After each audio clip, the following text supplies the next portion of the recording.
मी सुषमा पागार तुमचं सर्वांचं मनापासून स्वागत करते। आज आपण वडे बनवणार आहोत आणि हे वडे आपण नवीन पद्धतीने बनवणार आहोत। हा मी उभ्या पातीमध्ये कांदा चिरून घेतलेला आहे। जसं आपण भजीसाठी कांदा चिरून घेतो त्या पद्धतीने त्याच्यामध्ये मीठ ॲड केलेलं आहे आणि कांदा छान मिठामध्ये हाताने मॅश करून घेतलेला आहे। हा 1.5 कप मी पीठ ॲड केलेला आहे, तो ज्वारी नाचणी तांदळाचा आहे। अर्धा कप गहूचं पीठ ॲड केलेलं आहे आणि 2 चम्मच बेसन ॲड केलेला आहे। रवा बारीक किंवा जाड कोणताही रवा तुम्ही यूज करू शकता। सफेद तीळ, हा आहे ओवा, तो हातावरती क्रश करून घ्यायचा आहे। ओवा हातावरती क्रश करून घेतल्यानंतर तो ॲड करायचा आहे।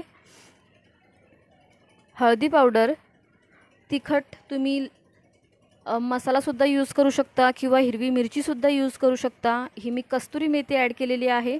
बारीक चिरलेली कोथिंबीर आणि हा काळा मीठ ॲड केलेला आहे चवीनुसार, जिरा आणि आता हा मिश्रण आपण सर्व मिक्स करून घेणार आहोत।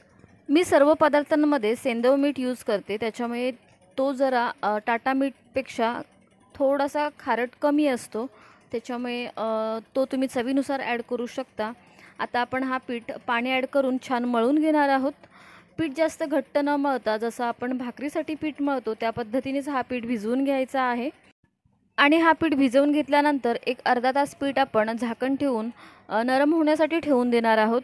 हा पीठ जर आपण मळून झाल्यानंतर 1.5 ते 2 तास पीठ भिजवून ठेवला तर त्याचे सॉफ्ट खूपच सुंदर वडे बनतात। पीठ भिजवून घेतलेला आहे, आपण एक अर्ध्या तासासाठी आता हा पीठ ठेवून देणार आहोत झाकण ठेवून। आपण कोणताही मळून घेतलेला पीठ हा आपण अर्ध्या तासासाठी किंवा 15 मिनिटासाठी मळून ठेवून देतो। तो पीठ मळून आपण ह्यासाठी ठेवतो कारण की तो पीठ चांगला सॉफ्ट म्हणजे नरम झाला पाहिजे आणि जे पण आपण पदार्थ त्याच्यामध्ये यूज करतो ते पदार्थ छान एकजीव झाले पाहिजेत त्या पिठामध्ये, म्हणून आपण तो भिजवून पीठ ठेवतो। आता आपण ह्या पिठाचे गोळे करून घेणार आहोत। आपण हा अर्ध्या तासासाठी ठेवून दिला होता पीठ भिजवून।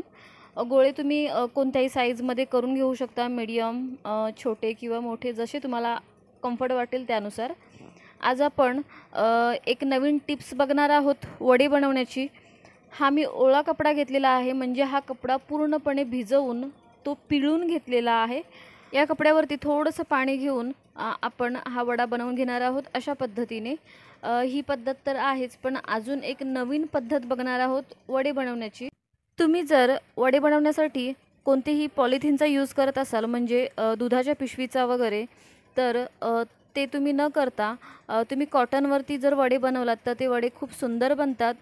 बऱ्याचदा असं होतं पीठ भिजवल्यानंतर पीठ पातळ होतो आणि नंतर आपण पुन्हा वड्यांना पाणी लावल्यानंतर ते वडे एकदम असे पातळ बनतात आणि आपल्याला तळताना मेन म्हणजे त्रास होतो। तर आपण हे वडे कॉटनवरती बनवून घेतले तर त्या वड्यांचा जो पाणी आहे तो कॉटन ऑब्झर्व करून घेतो आणि ते वडे छान कोरडे बनतात आणि ते तळायला आपल्याला सोपे पडतात।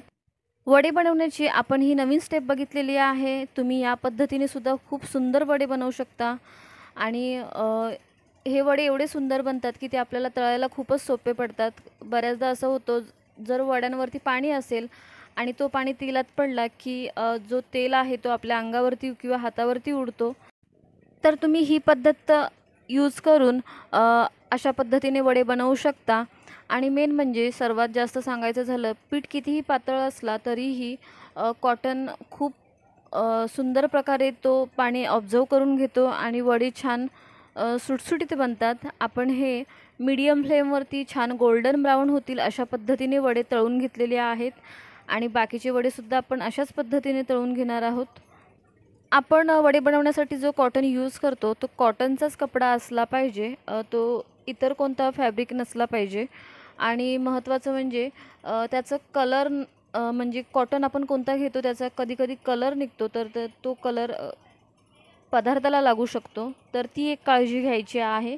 आणि हे वडे तुम्ही कशासोबत सुद्धा खाऊ शकतात, फारच टेस्टी बनतात। तर आजचा हा व्हिडिओ तुम्हाला कसा वाटला व्हिडिओमध्ये कमेंट करून नक्की सांगा। व्हिडिओला लाईक करा, जास्तीत जास्त शेअर करा। तुम्ही जर यूट्यूब चॅनल पेजवरती नवीन असाल आणि चॅनलला सबस्क्राईब केलं नसेल तर चॅनलला नक्की सबस्क्राईब करा। चॅनलला जेव्हा सबस्क्राईब करता तेव्हा बाजूचा बेल आयकॉन प्रेस करा, म्हणजे माझ्या नवीन व्हिडिओच्या नोटिफिकेशन तुमच्यापर्यंत लवकर पोहोचतील। पुन्हा आपण भेटणार आहोत एक नवीन रेसिपी घेऊन। धन्यवाद।